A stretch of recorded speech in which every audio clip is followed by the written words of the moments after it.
Hi everyone, super glad to be here. This talk is called View to Pixels 2.0. Reason is that I gave a talk with kind of the same name few months ago in Android Summit and in droidcon London, but this thing is going to be a lot better. No, I'm joking, because today we're going to go a lot deeper into the system. So hopefully you like it. And that's it. I think we're going to just start ahead because there are tons of stuff that we can talk about. Yeah, you can sit here. There are tons of places nearby. See? Okay, so let's just start. Who here likes yoga? Anyone? Yay, I knew I can count on the San Francisco guys. So I've been doing yoga for many years now. I like it a lot.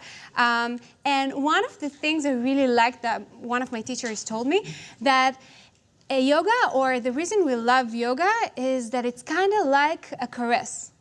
Because we like it since it's really smooth and it's really continuous. And this is kind of why we love it.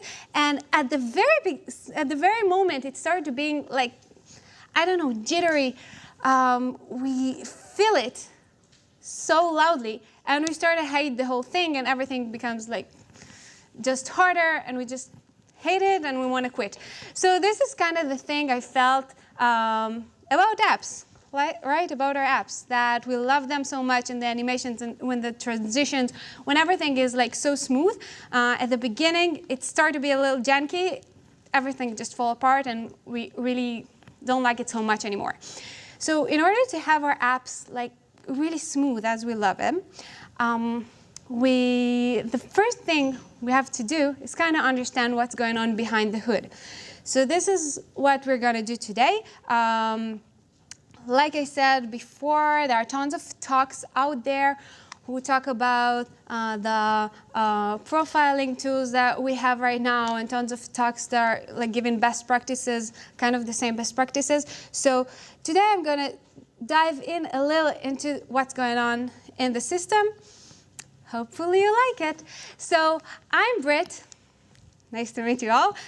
Came all the way from Israel, from Tel Aviv to here. I've been leading startups in a couple of startups already, 3 startups. I've been leading the mobile team off and doing the Android application. I'm also doing communities in Israel, Android Academy community and Women Tech Makers community.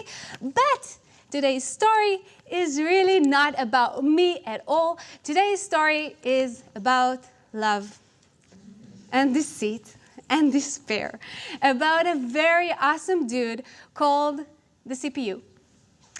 And his whole mission in life is to get the view, an object that he holds, and find his love, the love of his life, the display, and have the view painted on the display. That's his whole mission. And today we're going to see how it's going to be done.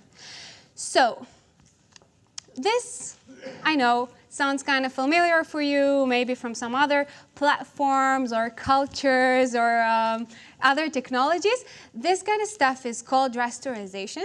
It means exactly that, to take a high-level object that we as developers know how to write and how to read, and turn it into pixels on the screen, on some kind of a screen. So this is what we're going to talk about. Now, as it sounds like, this kind of thing takes a lot of time. It's complex. It's going to take a lot of time to do. And therefore, the CPU needed some kind of an expert to help him with that.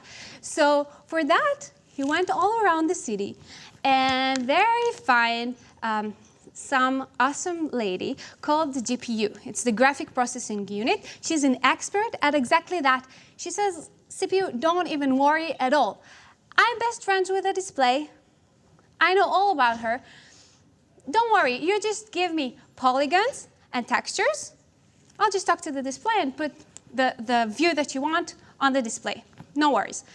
So CPU is super happy, but then he just thinks for a minute and he says, oh my gosh, like polygons, textures, I don't know anything about polygons and textures. I have objects, I have views. Like, where am I going to get them from? So we went all around and he asked his friends. And luckily for him, he had one special friend that is an API, and it's called OpenGL. So OpenGL tells him, listen, dude, don't worry at all. You just give me a list of instructions, the list of the stuff you want me to do. I'll just talk to the GPU. I'll make the polygons for her, everything you need. You just tell me what you want to do. So, okay, seems pretty easy. Seems quite, I don't know, affordable, something that we can do. So this is kind of what we're going to do. Thing is, the display, she's not that easy. The display is like, she's kind of a snob. She has her own time. She has like the time that she wants the apps or CPUs to come and to display whatever they want. So she has this kind of a time, a refresh rate. We have it on, we set it up on hertz. Usually it's 60 hertz, so it means 60 times a second, that there is a new display that can be shown. All right, she has her own time. Now, the CPU and all these guys have to do their best. So for them, there is the time that they can prepare a frame with the views in order to send it to the GPU and to send it to the display and all of that. So for that, we call it a frame rate, and this is in order to be like at the time for the display to grab it with a smooth experience. It has to be like 60 frames per second. It means like one frame has to be prepared in 16 milliseconds. And this is kind of the rules of the game. Now, thing is that what happens if a frame takes too much time and a frame CPU did not manage to do all this job in 16 milliseconds? So let's imagine that. We had a frame, like the pink frame, was fine, it's on the screen, and now the CPU want to get a new frame, like a purple frame. And it's gonna take some more time to make. So the display, like we said, has her own time, and she's going to refresh and show half of the purple display, right? Half of the purple frame, because we didn't have the time to finish the whole thing. So in real scenario, we're going to see something like that. Do you see the leg? It's like kind of twisted. It makes no sense. So in order to resolve that, to avoid this kind of a situation, what we're going to do is to use buffers. So we don't actually, the GPU would not actually put everything on the display from the top. It's going to first put it on a back buffer, and then we're going to see it on the display. So this is called a double buffering, or actually in Android we have a triple buffer. So it means that potentially we can have two back buffers, potentially. And the way it's going to work is like that. So the GPU, instead of just putting on the frame, the pink frame, on the display, it's going to first put it on a back frame, right? And then it's going to switch the buffers, and the frame buffer is exactly what we're going to see on the display. So everything's fine. Now we're going to take the slower frame, the purple frame. We're going to stop at the middle, right? Because you didn't have enough time to do the entire frame.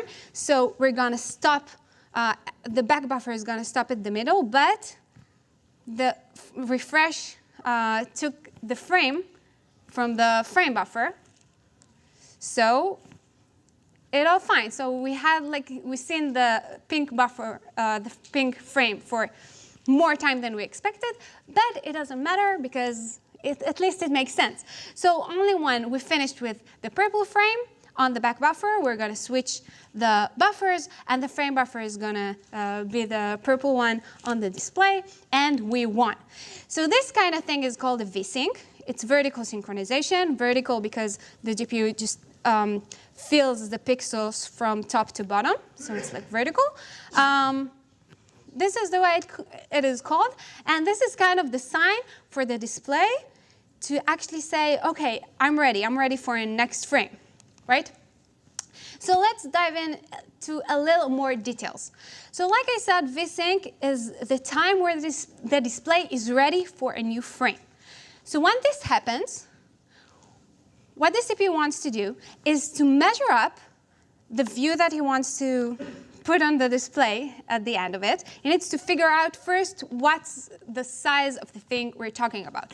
So he's going to measure it, figure out the size, then he's going to prepare a layout just to understand the position of the view, where is it going to be on the display. Next thing, we're going to draw. So it's not really to draw yet on the display. First, like we said, we're going to prepare the display list. And after that, we need to, what do you think? What do you think we need to do? To send it to the GPU, right? So we need to somehow upload the display list. The display list, the bitmaps, everything has to be transferred to the GPU so we can use them as they're going to be transferred as polygons and textures, like we said. And then the GPU is going to execute it, but it's going to execute it on the back buffer. Then we're going to switch the buffers. And then it's just going to be displayed on the screen. And that's what we wanted. We won. Happy? Yeah, OK, good. So this is kind of the steps that we saw right now. One thing that I did not mention is that we're talking here about an app. So an important thing we do with the app is interacting with it, right? Which is really important. The user has stuff that he wants to do. So we do have some steps before. The user is the most important thing that we want to treat, right? So his input, like the buttons he clicks on, the edit text, the switches, everything that the user does, it's the first thing we want to treat. So all of those things, all of the callbacks that you write, your own click listeners and everything like that, is going to be the first thing that will be processed. So this is the input stage, and many times the inputs, obviously, they trigger some animation. This is like our way to tell the users, we got your input, right? If you click on a button, we have some kind of animation, maybe a ripple effect or anything like that, a change of colors. So many times there are animations. So the second thing we want to do after the input, we're going to process the animation, calculate everything that needs to be there, and do all the callbacks and everything like that. And only then we're going to start with the measure and the layout. Usually the animation, or I don't know if usually, but many times the animation actually changes, right? The measurement, the layout, stuff are moving around, changing colors. So we first want to do the input, the animation, and then we're going to measure and layout and everything. So this is kind of the process, which is really important. But I want to go a little bit deeper to what's going on there. So as you know, when an app launches, there is a dude, a service, a system service called Window Manager, who knows everything about all the windows. So he understands, OK, I have an app.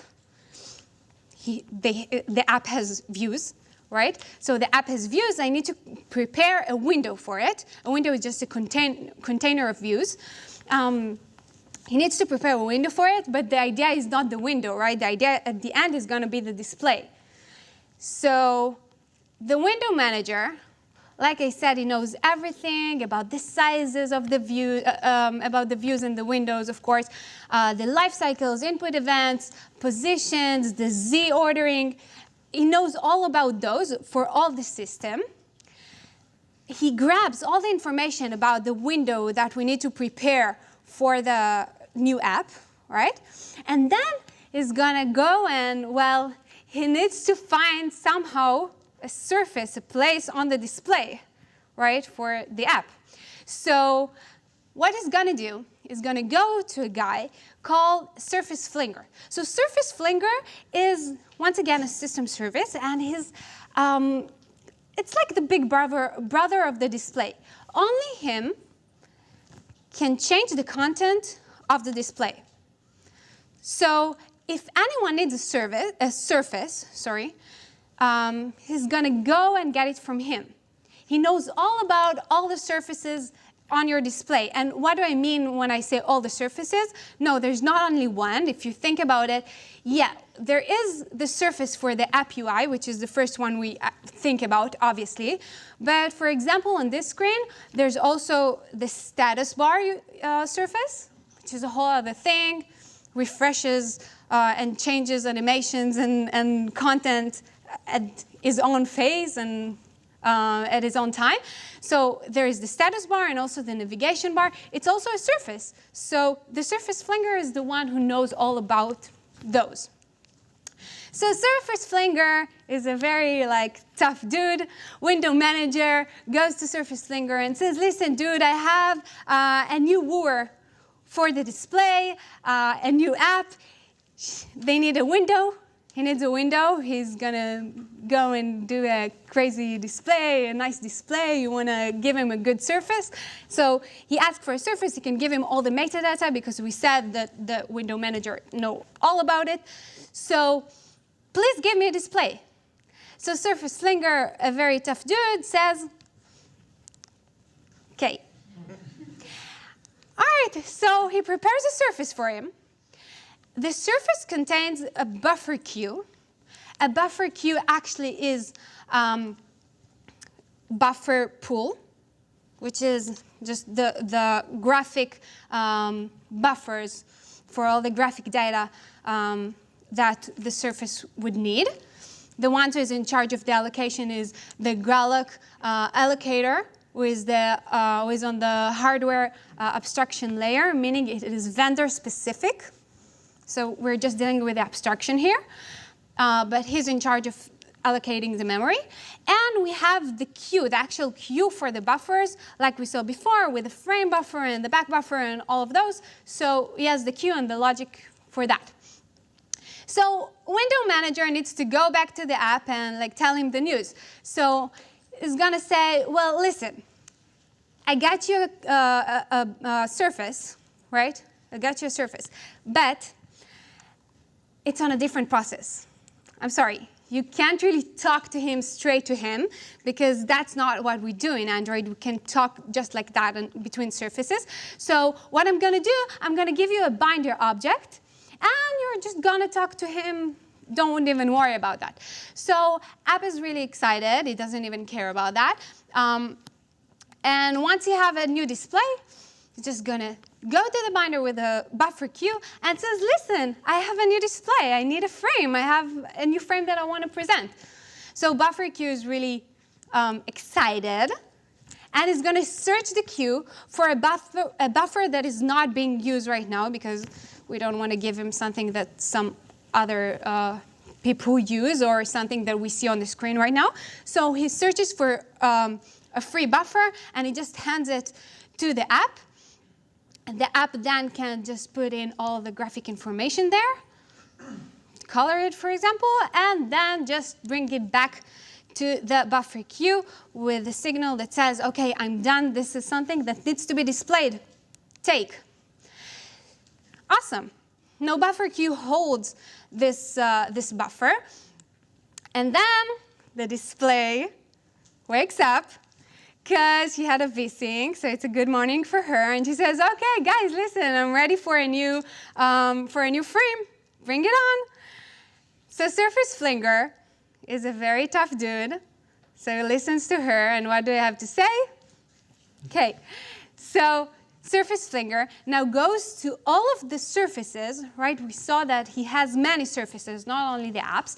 He goes through all of the surfaces, through all of the buffer queues, and he asks each buffer queue, OK, do you have a new buffer for me?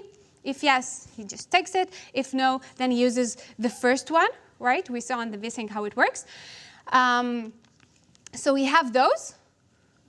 And, well, he has lots of stuff to do, Surface Flinger. He doesn't really gonna compose everything right now. So we asked for a friend, a hardware composer, also an abstraction from the hardware abstraction layer. So once again, he's talking to an abstraction and something that is very vendor specific. But then anyhow, all of the buffers from all of the surfaces goes to the hardware composer, and he decides how to arrange them, how to compose them, and he sends them to the display. And we can present that. Okay, awesome. So let's talk a little bit about more of what it is to create a frame. I think that many of that is kind of familiar for you. So we talked about these steps. I'm going to show you this slide a couple of times more. And let's see what's going on a little bit about the CPU stuff. So first of all, I want you to know that there are many steps here, right? And we have to know that the order of everything is guaranteed. So it doesn't mean that we always have an input event, right? Sometimes we don't. And we don't always have animation, and we don't always need to redraw a view. Of course not. But if it's going to happen in order. So that's the first really important thing. The second thing is that each step is called up to once per frame. All right? So if you called, for example, if you had implemented your own view and you called for some reason invalidate 5 times, it doesn't mean that it's going to actually invalidate 5 times. It's going to only happen once. We're going to redraw only once. So this is also something that is kind of important to know. Well, how does this happen? We have a really nice lady. She is the choreographer for all of those stuff. You probably know her. She was probably yelling at you once or twice on the logcat, right? That you missed frames. And let's see a little bit like what's her story. So a quick reminder. It's not, yeah, you know her, I know. a quick reminder, because it's not really about that. I'm sure you know that when we launch an app, then Android's going to create a process for us, a Java process for us, with a thread that is going to be our main thread, our UI thread, the only thread that can touch the UI.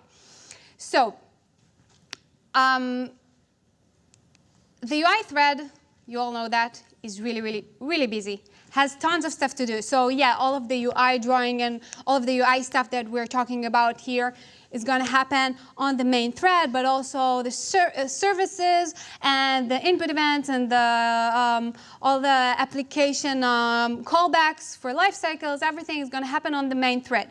You know that stuff. You know that the main thread is super busy. Now, threads in Java, in general, when we start them, they have the run method. The run method runs, completes, and then they die. So that's awesome and all, but we can't have the main thread die without us just killing the process. We cannot have it happen. So what we're going to do for that, we need some kind of a loop, right, to keep it alive all the time. So we actually have a specific person who's in charge of this kind of loop.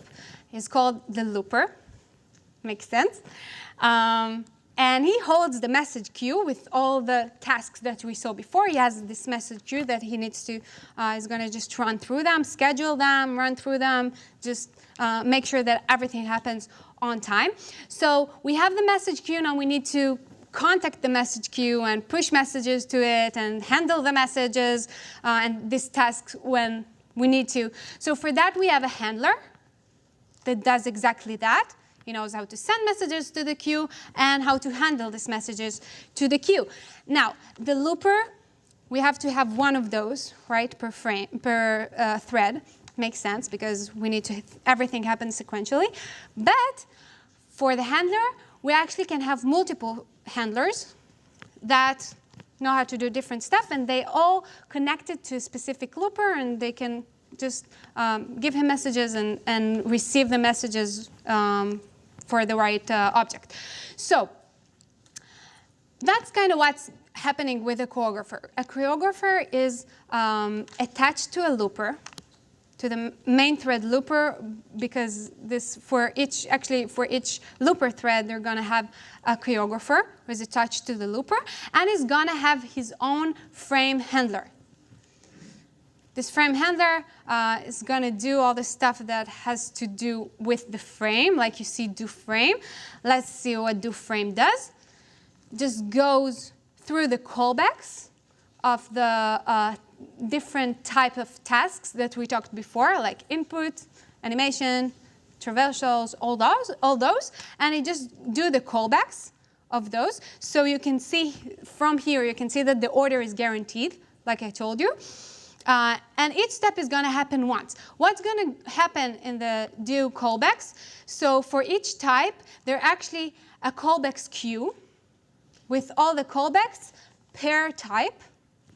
So it's going to grab all the callbacks per specific type, and then just going to run through them and just run the callbacks per type. So this is kind of how it works.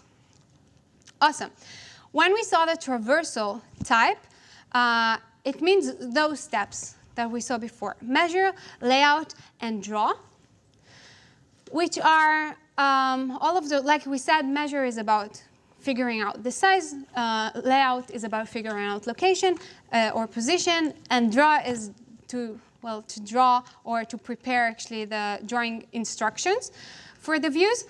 All of those are going to happen in a traversal on the view hierarchy. So we're always going to go up to the top, and each view is going to go down the hierarchy, say what it's looking for. So for example, the measurement would go to the children and say, hey child, how big do you want to be? And he's going to give his own instructions, I guess. You can be up to this size, but how big do you want to be? And each view is going to go down the hierarchy and ask the other ones, and ask the other views. Same goes to layout, pretty much about positions though. And the draw, we're going to go all the way down as well. Now, originally, I mean, in the previous talks, I went through some best practices here and how to make stuff more efficient, like with the layout and the measure.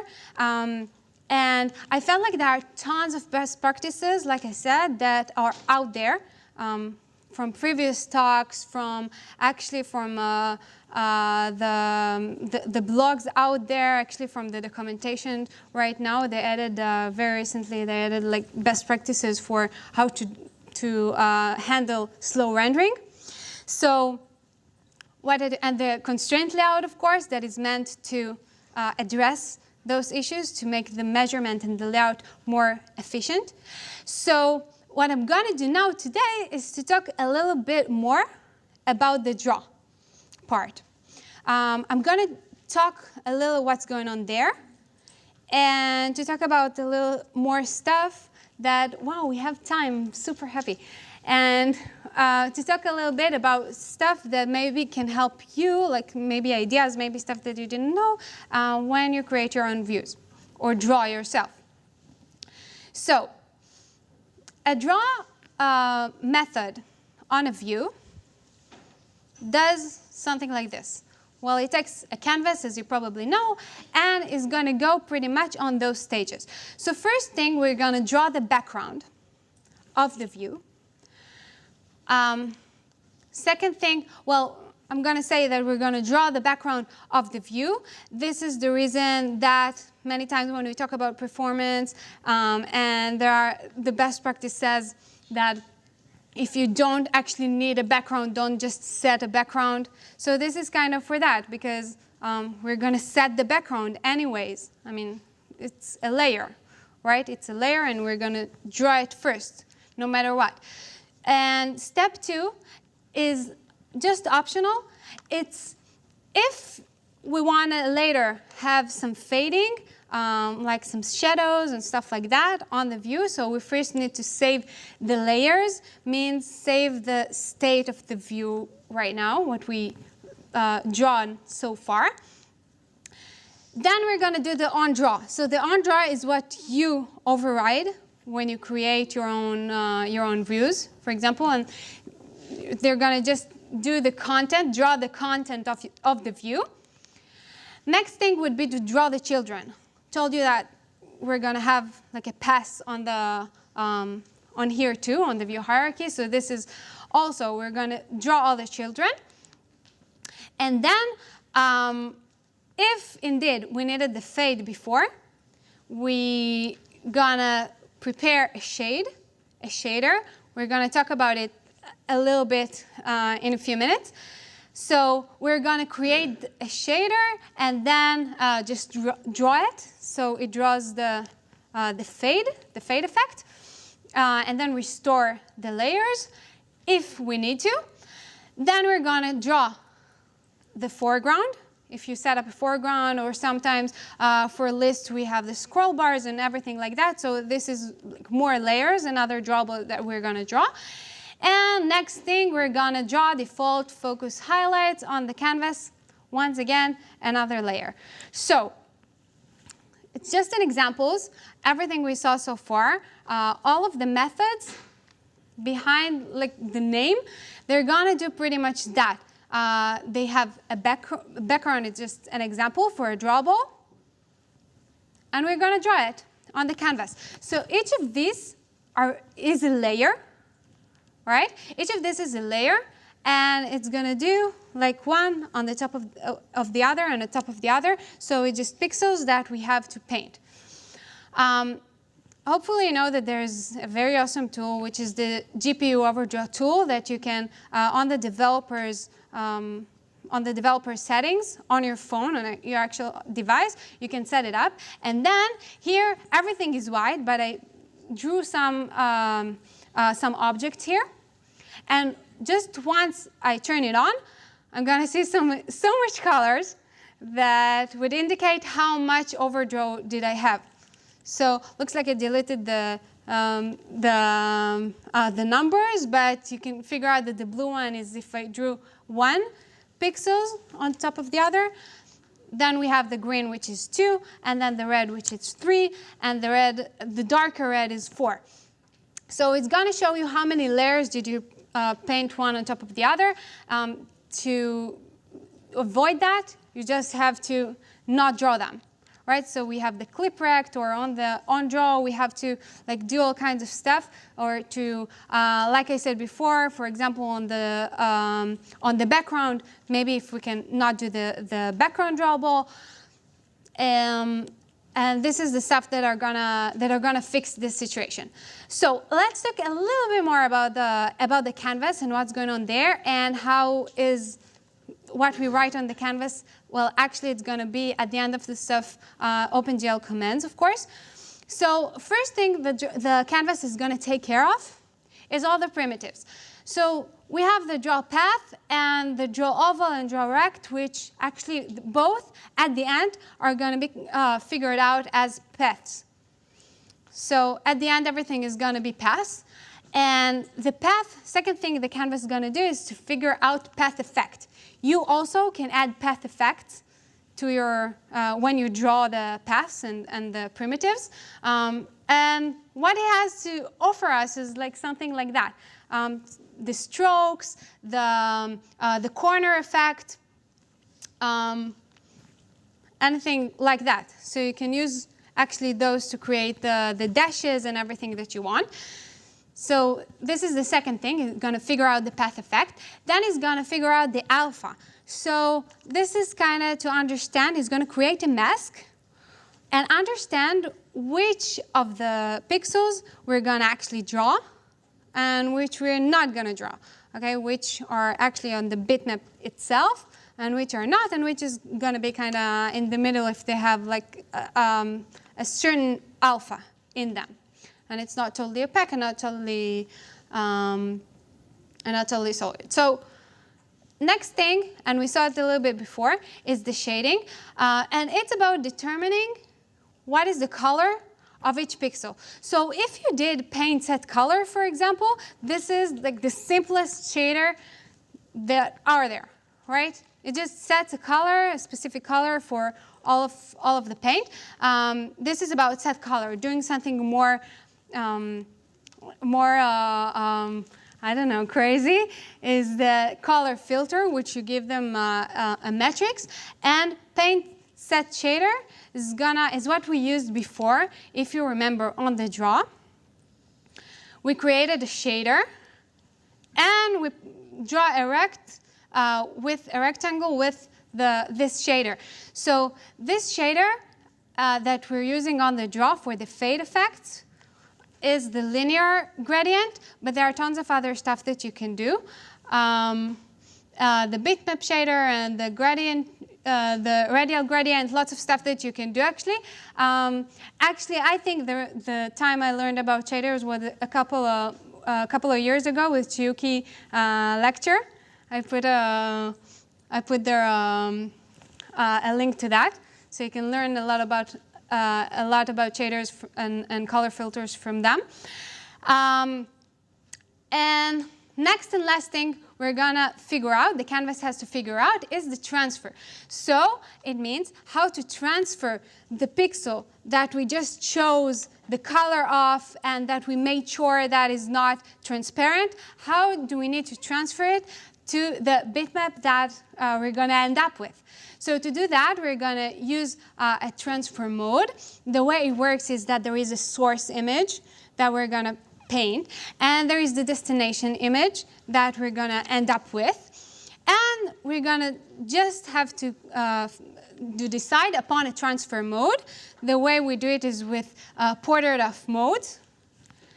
There are tons of them that you can use when you create your own views, for example, and you decide how to draw the stuff, how to draw the images one on top of the other. So there are many stuff that you can define about the alpha of those, and also about how to integrate them, to have the pixels added, the colors added to one another, or multiply, or many other stuff. I can say that for me, the most practical, or I used it the most when I needed to load an image, and maybe you do it on your apps too, to load an image on a specific shape.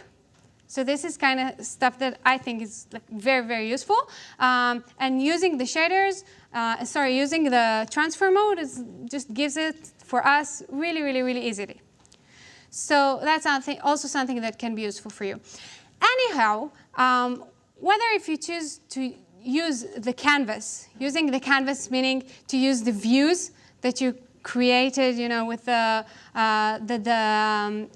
Android just gives us, you can use the canvas, or you can use just OpenGLES and write commands yourself.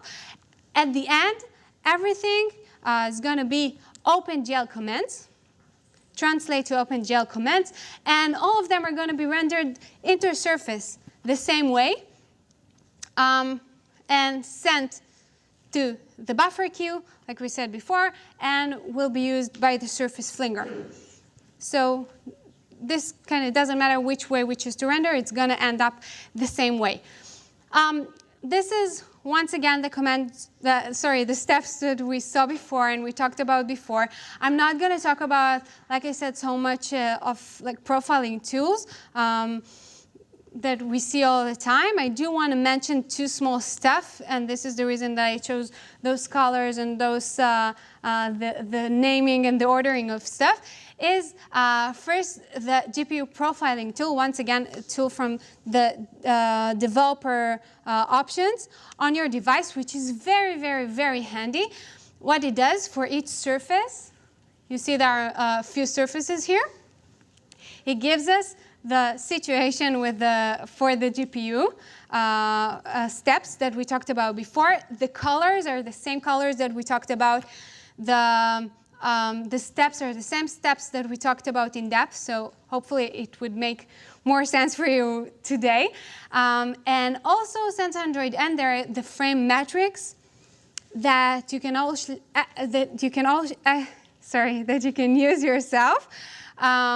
They are using the vital dashboards and so on, some of them aggregating for you, but you can also use them yourself, and just if you want a specific stuff to check specific things for specific frames, you can actually do it.